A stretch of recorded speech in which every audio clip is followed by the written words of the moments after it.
Selamat malam Pak Andi, selamat malam teman-teman semuanya. Kami dari kelompok 2 presentasi tentang materi The Process of Translation atau proses penerjemahan. Adapun anggota kelompok 2 yaitu Afris Dahuli Gultom, saya sendiri sebagai moderator, yang kedua adalah Putri Sakinasari, yang ketiga adalah Della Sapitri. Proses of translation atau proses penerjemahan terbagi dalam 4 materi. Yang pertama adalah pengertian proses penerjemahan, yang kedua pengertian leksikon, yang ketiga analisis gramatikal, yang keempat padanan gramatikal.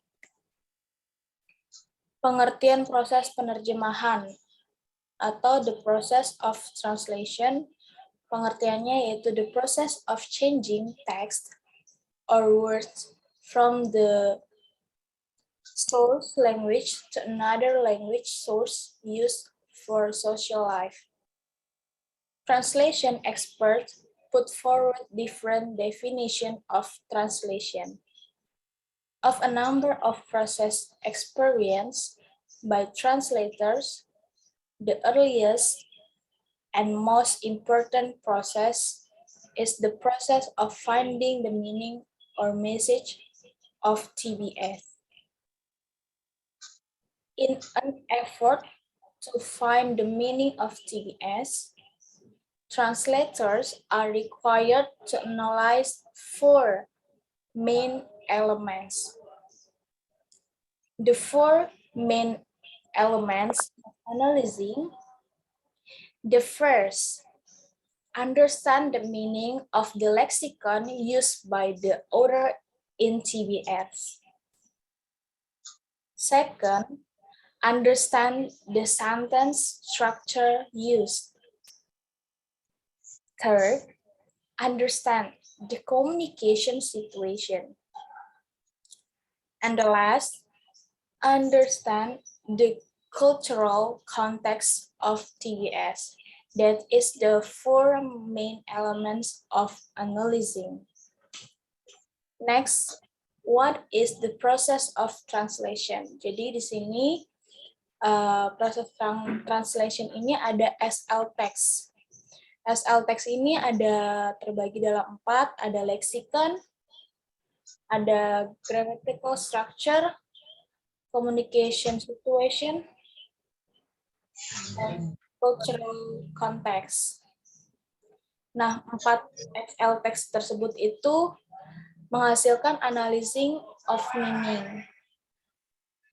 Lalu terbentuk menjadi discovery of meaning. Dari discovery of meaning itu terbentuk juga menjadi arti atau meaning. Lalu arti atau meaning ini menghasilkan transferring the meaning. Lalu restructuring,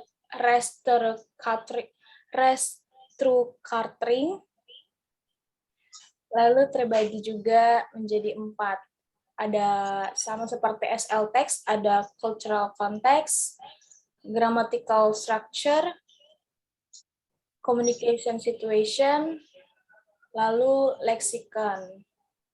Itu menjadi RL text. Jadi SL text di sini berhubungan, saling berkaitan dengan RL text yang akan terbentuk menjadi sebuah arti atau meaning. Itu struktural dari proses translation. Lanjut, materi selanjutnya adalah what is a lexicon? Lexicon, a homonym because of its meaning. It has same spelling and pronunciation but different meaning. Selanjutnya akan dibawakan oleh Della Sapitri. Silakan Della.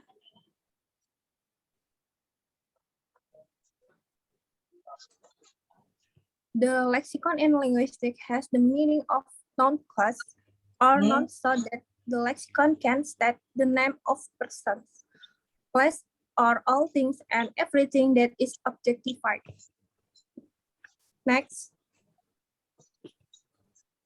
analisis gramatikal. 1. Subjek. Merupakan sebuah unsur dari klausa atau kalimat yang memiliki peran penting dalam membentuk sebuah klausa atau kalimat. 2. Verb. Merupakan jantung kalimat. Tanpa verb, gabungan kata tidak membentuk sebuah kalimat. Juga biasanya digunakan untuk membuat pernyataan atau perintah. 3. Objek. Merupakan kata yang terdampak atau terpengaruhi oleh subjek dan kata kerja. Sebuah kalimat dapat memiliki dua objek sekaligus, yaitu direct object atau objek langsung dan indirect object atau objek tidak langsung. 4. Complement adalah kata yang berfungsi sebagai pelengkap. 5. Adjective menjelaskan kata benda. 6. Adverb menjelaskan kata kerja. Adverb dan adjective berfungsi untuk menjelaskan dan menentukan makna dari kata lain dalam kalimat.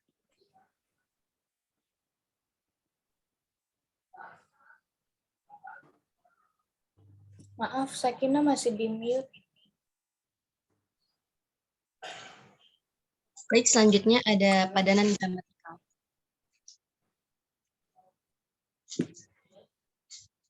Pada dasarnya, strategi struktural dimaksudkan untuk mencapai padanan gramatikanya.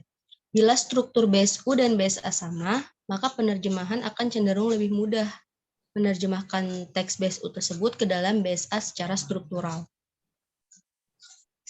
Akan tetapi, bila BSU dan BSA berbeda dalam hal struktur atau gramatikanya, maka diperlukan penyesuaian gramatikanya. Misalnya, bahasa Indonesia dan bahasa Inggris mempunyai ciri-ciri gramatika yang sangat berbeda.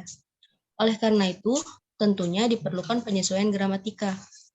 Di bawah ini disajikan beberapa perbedaan gramatika di antara bahasa Inggris dan bahasa Indonesia yang memerlukan penyesuaian gramatikanya. Secara teknis, penyesuaian gramatika ini berarti penerapan strategi penerjemahan struktural, yaitu penambahan, pengurangan, dan transposisi. Yang pertama, ada kata sandang tentu dan tak tentu, atau articles.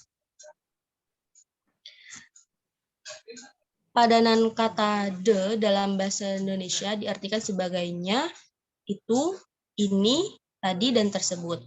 Sedangkan padanan tak tentu atau an adalah diartikan sebagai sebuah, sebutir, seekor, sekuntum, seorang, dan lain-lain. Namun, artikel tidak selalu diterjemahkan karena tidak selalu ada artinya. Misal, the horse is grazing in the yard. Artinya, kudanya sedang merumput di halaman. Jadi pada contoh di atas, dia dapat diterjemahkan dengannya seperti pada frasa the horse. Jadi kata sandang tentu pada kata sandang tentu pada kata the horse itu diartikan sebagai kudanya. Jadi artinya nya gitu. Sedangkan the pada kata the yard itu tidak diartikan sebagai halaman tersebut, cukup di halaman gitu. Karena the yang pertama itu, the horse, merujuk pada kuda tertentu, bukan sembarang kuda gitu. Sedangkan the yang kedua pada the yard itu tidak diartikan karena tanpa kata sandang itu pun pembaca sudah tahu bahwa halaman yang dimaksud adalah halaman yang ada di dekat pembicara. Yang kedua ada contohnya juga. I saw a beautiful girl last night. Artinya saya bertemu seorang gadis cantik tadi malam. Jadi kata sandang tak tentu itu diartikan sebagai seorang. Pada kata beautiful girl.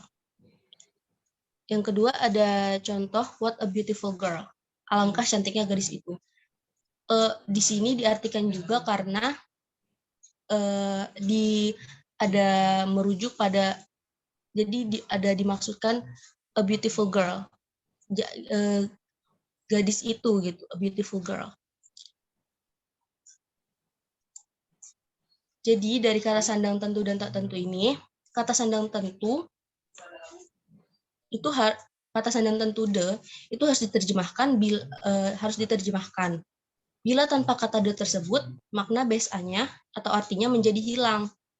Kata sandang tentu de lebih baik dihilangkan bila kata benda yang diterangkan dengan de tersebut sudah jelas dari konteksnya. Seperti tadi the yard itu ya, udah jelas konteksnya. Kata tersebut yang diulang-ulang akan membuat kalimat bahasa Indonesia menjadi tidak baik. Sedangkan kata sandang tak tentu atau dan en itu adalah suatu keharusan di dalam bahasa Inggris apabila benda yang dirujuk bisa dihitung atau countable dan baru pertama kali disebut atau belum bisa diketahui dari konteksnya. Contohnya tadi yang diartikan itu karena tadi contohnya itu kan ada I saw a beautiful girl. Itu kata benda yang dirujuk bisa dihitung kan, a girl. Dan what a beautiful girl itu karena belum bisa diketahui dari konteksnya, jadi dikasih tahu, jadi diartikan kata itu. Tapi bahasa Indonesia ini kan tidak punya aturan seperti ini ya, berbeda di dalam bahasa Inggris sendiri. Frasa benda yang dibentuk dengan kata sandang tak tentu dan kata benda mempunyai dua makna. Frasa benda itu mungkin mewakili benda yang betul-betul ada dan hanya satu jumlahnya, atau mungkin juga untuk mewakili semua benda yang bersangkutan di dunia ini atau konsep umum. Next. Yang kedua ada bentuk jamak. Dalam bahasa Inggris tidak selalu diterjemahkan dalam bentuk yang sama. Dalam bahasa Indonesia biasanya ditandai dengan pengulangan kata tersebut. Misal, they gave me the answers. Artinya kan mereka memberiku jawaban atau memberi jawaban kepadaku. Jadi kalau bahasa Inggris itu kan the answers ini kan jamak ya. The answers. Sementara kalau untuk diartikan ke bahasa Indonesianya itu bukan berarti jawaban-jawaban, tapi cukup saja diartikan sebagai jawaban. Yang kedua kan ada contoh juga lainnya, the two books you read are, artinya kedua buku yang kamu baca adalah, gitu. The two books diartikan sebagai kedua buku, bukan kedua buku-buku.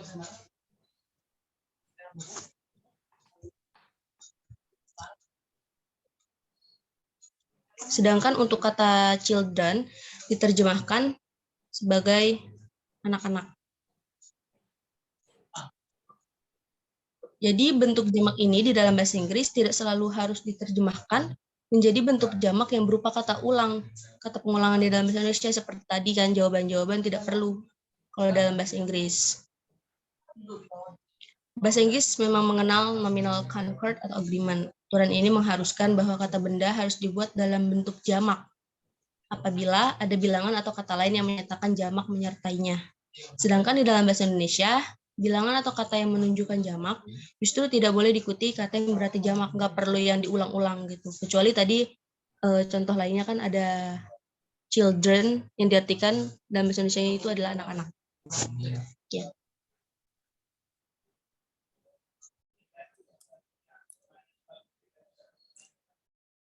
Baik, itu dia presentasi dari kami kelompok 2 tentang the process of translation. Terima kasih Bapak Andi dan teman-teman. Jika ada salah kata dari kami kelompok 2, dari Efris Dauli Kultom sebagai moderator, dan Putri Sakina dan Bella Sapitri, jika ada salah kata, mohon dimaafkan, dan kami akan tutup presentasi ini. Wassalamualaikum warahmatullahi wabarakatuh.